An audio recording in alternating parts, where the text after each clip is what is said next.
Hello there, Aries. Welcome to your no tarot reading. So, when I was shuffling out the spread, I saw two images for you, and I'm not sure which one comes first, but they're definitely related. So I'm just going to relay those images to you, and then we'll go over the spread, okay? So the first thing that I saw, which was pretty amazing, was you're at a scene at a circus, okay? And there is a big cannon, and this was back in the days where they shoot people at cannons. And there's this little boy. He looks really, really young, and he had like a superhero cape, a red cape on, and a Speedo outfit, and he's getting into the mouth of the cannon. Someone shoots him off, and then he kind of rolls up into a ball, and then he rolls a vast distance, and he lands on a net, and then he stands up, and the crowd cheers. Okay, so that's the first image that I saw. The second image that I saw, and I think it should have gone first, but I saw this monk. He looks like a medieval monk, and you know how back in the days, if you look at images and drawings from the medieval time period, the monks, their heads are bald, but they have like hair that's growing on the side, okay? So he's like a medieval monk in this really dark castle in his study, and it's really dark outside. You can see the moon, and you can see the steeple and the chapel outside the window. It's really dark. He's reading, poring over many, many, many books by candlelight. And when I saw this image, I immediately think about, the scribes, okay? The scribes. The people, the monks are the first ones that are literate, especially in medieval time. Not a lot of people have access to education. So they're the ones that keep ledgers. They're the ones that are really incredibly educated. They know letters. They write down they keep inventory, keep ledgers, but they also write down the daily activities as to what happened today. And they're pretty much the first people that keep a written history of things that have unfolded. Okay, so I feel like this guy, he's in his study by candlelight, obsessively poring over, looking through, researching, and trying to find something. Okay, so he was very, very adamant about trying to find something. So those are the two images that I saw. And it was really difficult for me to try to get those images to kind of tell the story, okay? So what I feel is happening here is there's something that you are doing. And I feel like for many of you, this is a part of a job. For those who are self-employed, I feel like you're trying to launch something. And you're obsessively trying to do the preliminary background research, the market research. I'm hearing patent. So for some of you, you might be inventors. You might be poring over all the patent history to make sure that this thing that you are trying to bring forth into the world has not been done before, like a violation of patent, for example, patent laws. And then I feel like for others of you, especially if you're not self-employed, you're working for other people, I feel like you're trying to look into the regulations, the rules and the regulations as to how something was done in the past, and then you're trying to bend the rules, okay? I feel like there's something here about not wanting to follow what was done in the past, wanting to trailblaze, wanting to create your own path.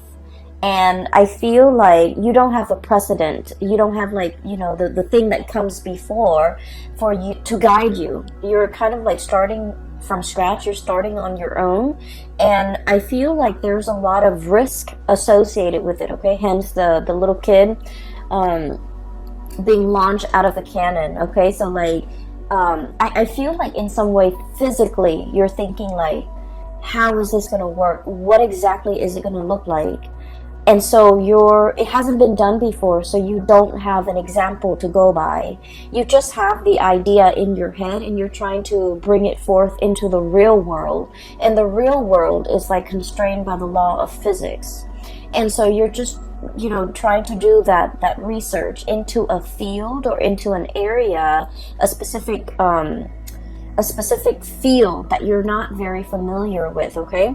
And so I feel for many of you, this is like a very huge new undertaking that you're planning to start off, and you feel that it's gonna have like a tremendous yield, either financially, monetarily, or just, you know, it's something that you feel that needs to be done, and you're the person that wants to lay out the preliminary groundwork for this, okay? So this is like a huge undertaking that you're kind of like a responsibility that you're taking on, mainly because I do feel for many of you, normally you don't have the patience to kind of like, you know, do the research, sit there and pore over volumes and volumes of things to dictate how this is gonna happen.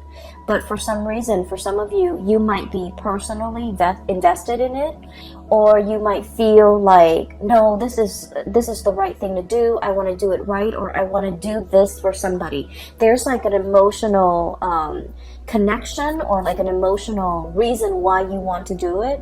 For others of you, you're like somehow invested in it, where you're just like, no, this is something that needs to be done because it's going to lay the groundwork for what's to come, and I want to lay the groundwork in the direction that I want to see things happen in the future, okay? I do sense we have here the Judgment card and the Justice card, okay? So this deals heavily with legality. The Justice card, this is about weighing out the pros and cons, okay? What is right morally, ethically, versus what is right like internally. And then we have here the Judgment card as well. Light bulb moment, okay? Some major idea that you are trying to bring forth into the world. It's almost like I'm getting a very strong like Aquarian, you know, influence here, where you're like so ahead of your time. You have these ideas swirling in your head, and I feel like you're trying to conceptualize it. You're trying to make sense of it. You're trying to like sort out these creative ideas, put them into little neat boxes so that you can understand exactly what you are trying to work with. I also feel like it's a major ethical or a moral issue that you're grappling with, okay? Whenever we are linked up with laws and legalities and rules and regulations, I feel like especially for many of you, you have an innate sense of what is wrong and what is right. And I feel like there might be some type of a moral conflict between what you feel is right, what you feel is wrong, versus what the laws dictate is right, or what the law dictates is wrong. So there might be some type of a legal framework, or just some type of a framework that you're working within that you feel needs to be changed, and you're trying to find justifications for how to change it. You're trying to find evidence. You're trying to find like nuances in the law so that you can bend them.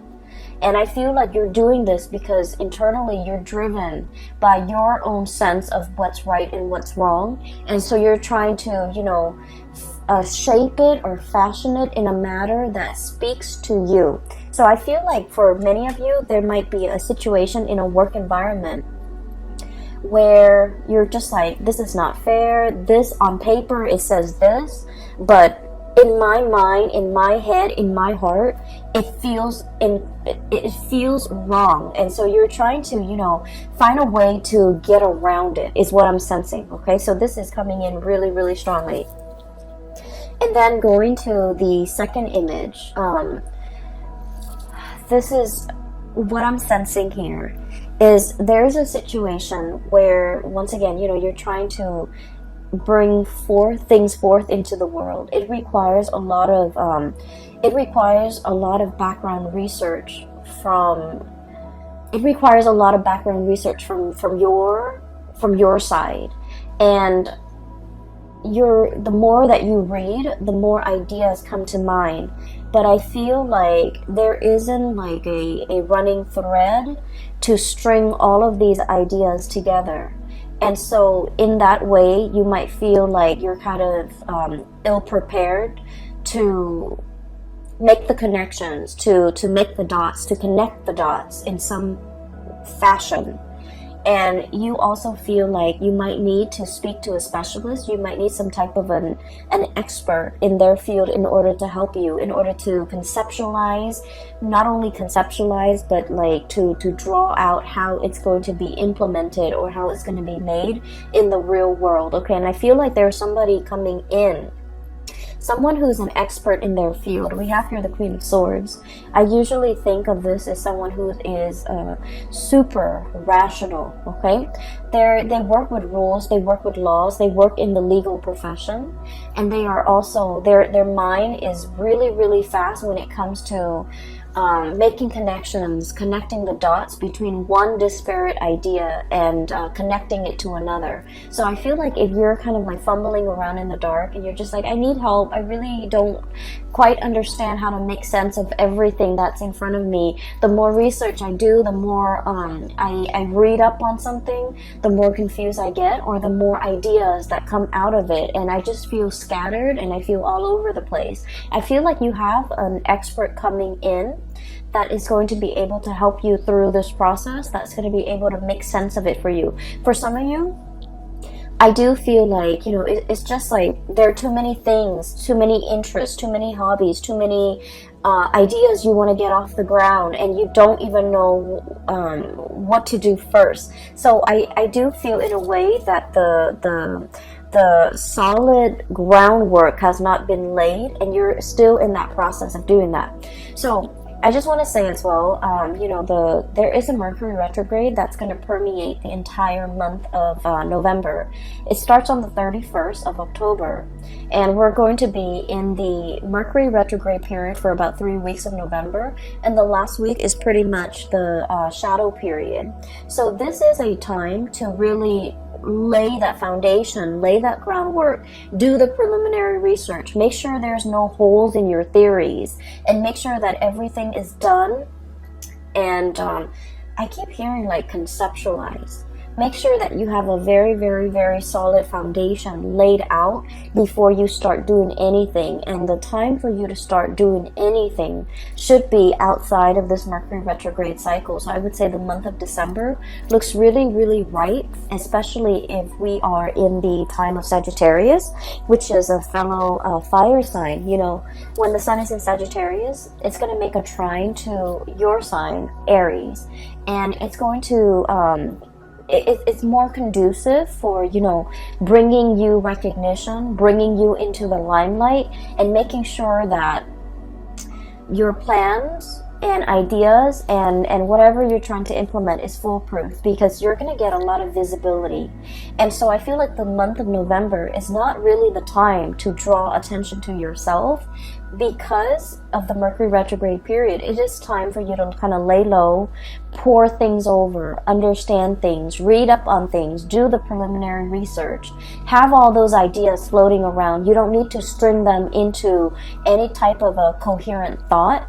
You just need to, you know, take them into account, but don't implement anything until the month of December. So I hope that makes sense. Because if things are not laid out well and thought about well, and, you know,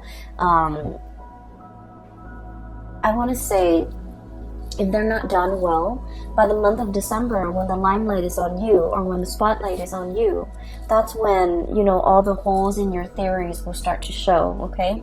I'm seeing that it's like light streaming through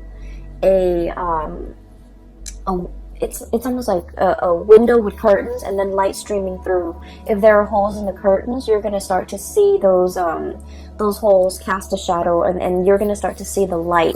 So I feel like this is not a time for you to get that limelight. It's going to come in the month of December, okay? So enough about that. I do want to move on to the cards, because there's something coming through here. First of all, we have here the Eight of Wands and the Eight of Swords, and both of these falling on top of each other. So the Eight of Wands, this is massive amounts of communication. And the Eight of Swords is a situation where we keep ourselves stuck, we keep ourselves bound, and we feel like we don't have all the information that we need in order to move forward, in order to make a decision. So what I feel is happening here is there's a major idea that you have, okay? I feel for many of you, you might be like consultants, you might be experts in your field.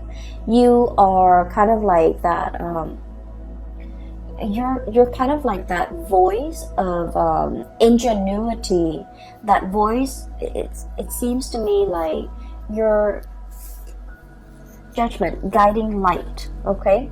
You're providing a lot of swift, short, concise communication to bring people out of a state of confusion, okay? You guys are very like no nonsense, no holds bar. Whatever comes to mind, you say it. Like you rarely have a filter.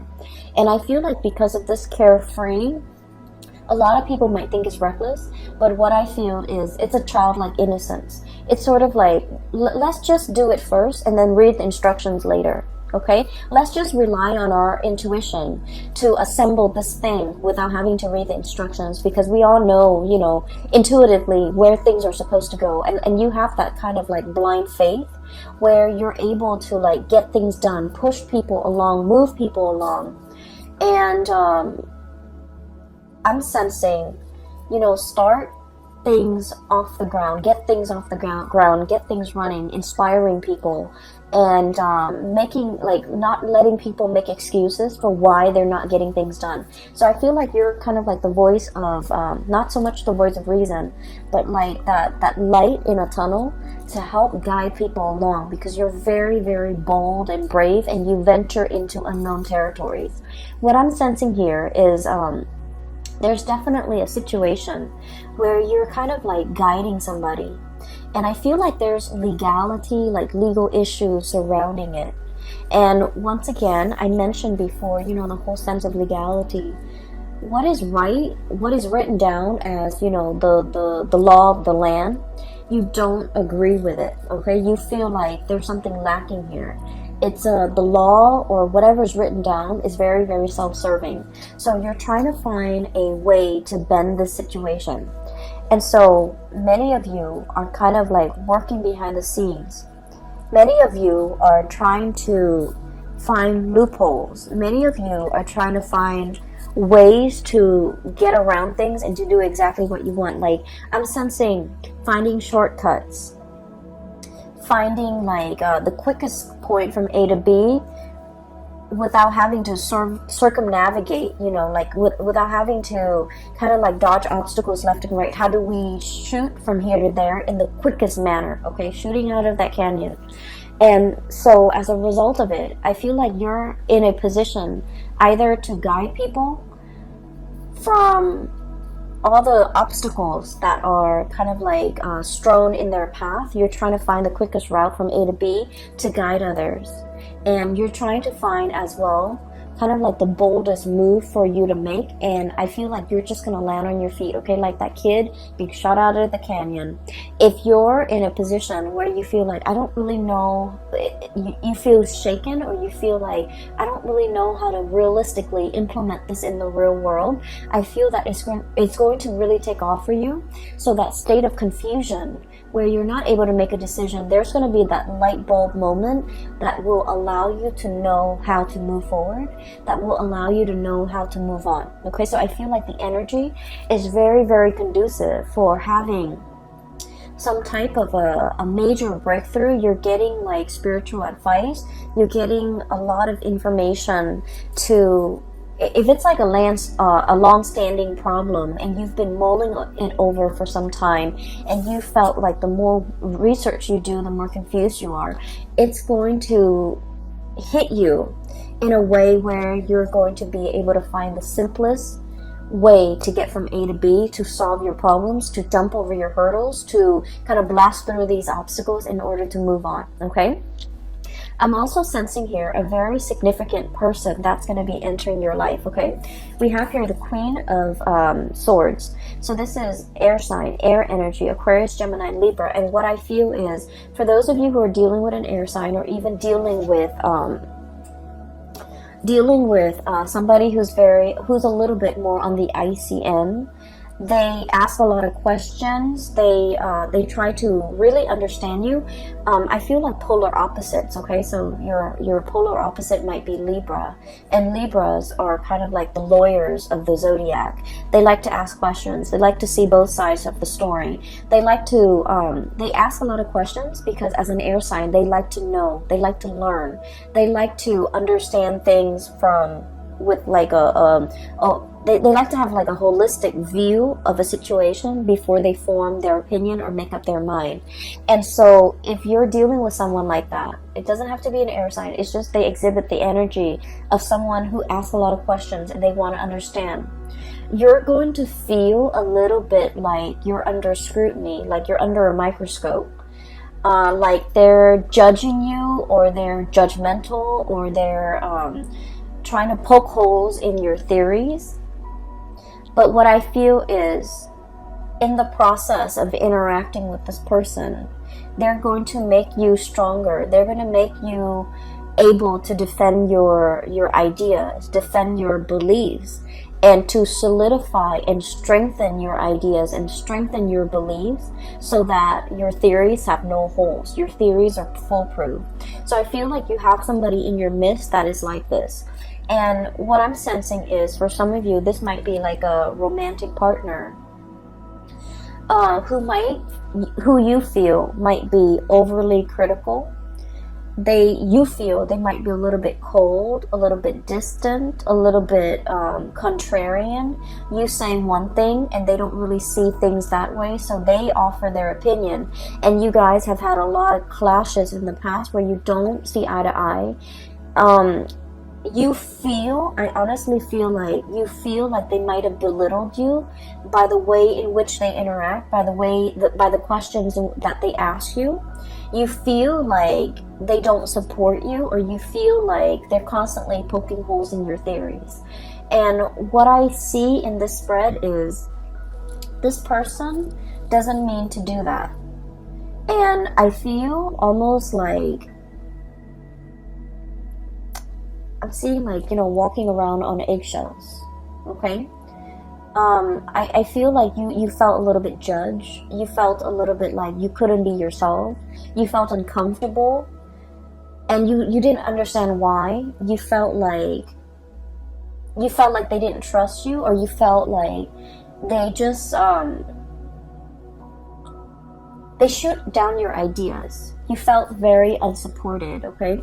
And so I feel like this wasn't like an easy relationship. For some of you, this could be, I definitely feel a very strong love connection. So it could be like a love interest, a love partner, or even like a family member that you, for whatever reason, you really wanted to please this person, okay? And I'm also sensing like, it's somebody that you hold in high regards, okay? They're on a pedestal. They're on the scale here. That you hold them in really high regards, and for whatever reason, you are very eager to please this person. You really like this person. They don't mean to be harsh. They don't mean to make you feel like they're poking holes in your theories. It's just they can't help themselves. The way if their curiosity is piqued, if you're saying something that really strikes at one of their many interests, they're going to ask questions. They're going to ask a lot of follow-up questions, and it can feel really uncomfortable. And you're not the first person that they have made feel like they're under scrutiny, like they're under a microscope, like they're cross-examining you.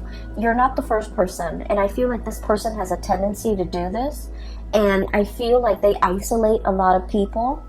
They might have isolated friends because of their behavior. So I'm sensing here a person that doesn't mean it. They don't mean any harm, and they don't understand how they come across, and they don't understand how harsh they are with their words and their judgment, and they don't understand that people feel judged or feels that they're too judgmental, and people feel uncomfortable in their presence, okay? So I feel like you're dealing with a situation like that, where somebody might be asking you, and they're asking you so that they can understand where you're coming from, so that they can understand your ideas. And So, you know, let your guard down, definitely, when you are interacting with this person, because I feel like they mean no harm, okay? When we're coming from a space, anytime we're coming from a space where we are constantly questioning somebody else's motives, Three of Cups, this is a celebratory card, an exchange of communication, ideas, getting together, having a really, really good time, and you have this, you know, a flow, a really soft, I want to say a soft flow of energy. And then there's like, you know, mutual exchange, right? Of ideas, of energy, of support. And then all of a sudden this person comes into the picture and they're kind of icy and rational and just, you know, stone face, poker face, so you don't really know where they're coming from. So I feel like, you know, they have a habit of doing this and they're not really aware of it. And so anytime that we have an interaction with another person, we just need to take everything at face value, because I feel like the minute somebody feels like, you know, like a perceived slight, or you get a perception that someone is like negative or trying to shoot down your plans, the minute we get defensive in a social interaction, that's when we kind of like imagine things or energies that are not there. So I feel like in this situation, it is best to let our walls down. If they ask questions, just answer their questions. And I feel like it's going to create a more even flow of energy, okay? For some of you, you have somebody in your vicinity where there were like a lot of communication, like we have here, you know, arrows of love, a lot of communication happening all at the same time, and things are great. And then you go through a period where there's like zero communication, Eight of Swords, being stuck in a prison of swords, and you're just like, what just happened? Which way do I go? So I feel like you're dealing with someone who you feel is blowing very, very, very hot and cold. You don't know from one day to the next where you stand with them. I keep hearing bipolar.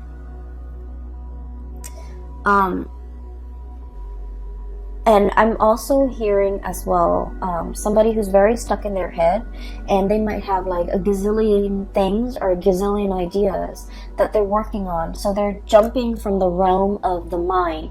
They're constantly thinking about other things, okay? So it's not that they don't have time for you, or it's not that, you know, they're...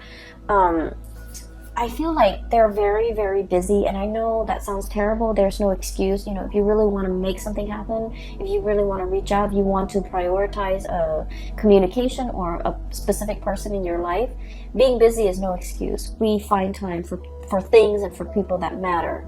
But I feel like there's like periods of like a lot of heavy communication with this person, and then you go through a drought, and then they come back, and then there's a lot of heavy communication, and you're just never sure where you stand with this person, and you're frustrated. And I feel like you're thinking about the worst. You're thinking about like worst case scenario. They're probably talking to other people. They have a lot of other options. They have a lot of other people in their mind. And I feel for many of you, you might retaliate by, you know, going out a lot, you know, trying to meet other people. And so when you're going through that period of drought and there's no communication from the other person, you are waiting on the communication, but at the same time you're just like, you know, I do see like a retaliation where if there's no communication, you draw your attention elsewhere. And so I just feel like the other person has a lot of things on their plate. And once again, I'm not saying like it's an excuse, but I do feel like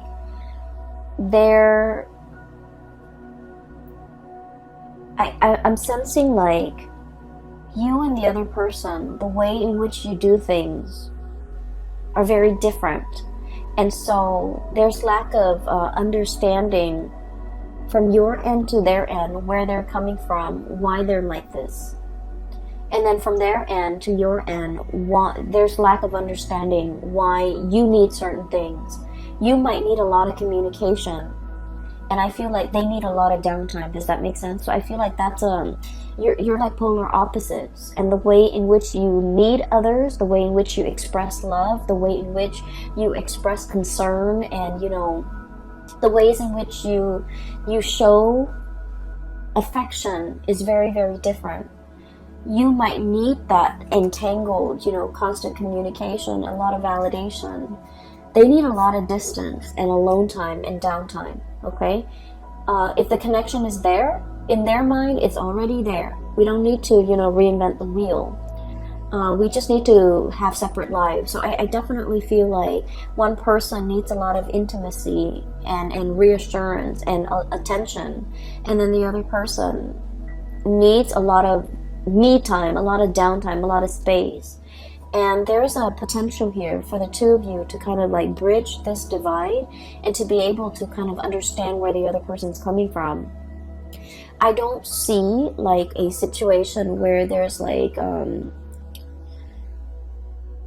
from their end, I don't see that they're dating other people, running around with other people and things like that. I do feel like you might have thought that, but I don't see it from their end. But I do sense that they're wondering as